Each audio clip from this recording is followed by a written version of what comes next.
Et pour ce podcast Codex des thématiques, je suis avec Rony Michali, PDG chez Financière Galilée. Bonjour Rony. Bonjour Fanny. Merci d'être avec nous. Alors, comme on le sait tous, on est dans une période de crise énergétique, certes. Et chez Financière Galilée, vous créez des portefeuilles de fonds. Et dans ce contexte, on va parler aujourd'hui des énergies propres. D'abord, j'aimerais que l'on rappelle, Rony, ce qu'est une énergie propre précisément. Alors, une énergie propre, c'est une énergie décarbonée qui ne provient pas de sources fossiles, dont l'exploitation ne rejette pas ou peu de CO2 et qui ne participe pas à l'amplification de l'effet de serre ou encore à la destruction de la couche d'ozone. Il faut aussi distinguer énergie propre et énergie renouvelable. La très grande majorité des énergies renouvelables sont propres, mais toutes les énergies propres ne sont pas forcément renouvelables, dans le sens où toutes les énergies propres ne sont pas forcément inépuisables.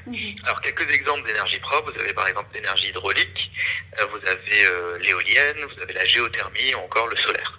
Oui, merci. C'était important de le préciser. On va parler à présent du marché des énergies propres et faire un petit focus sur le marché.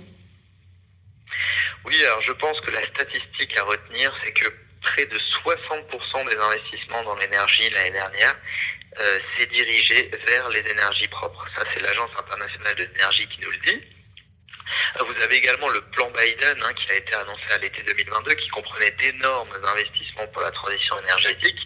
Et donc je pense effectivement qu'avec ces relais de croissance, on ne peut plus ignorer en termes de potentiel boursier, si vous voulez, cette thématique. Et pourquoi aller vers ce genre de fonds thématiques, Rony? Alors il y a deux principales raisons. La thématique est subventionnée par les pouvoirs publics un peu partout dans le monde, ça c'est une première chose.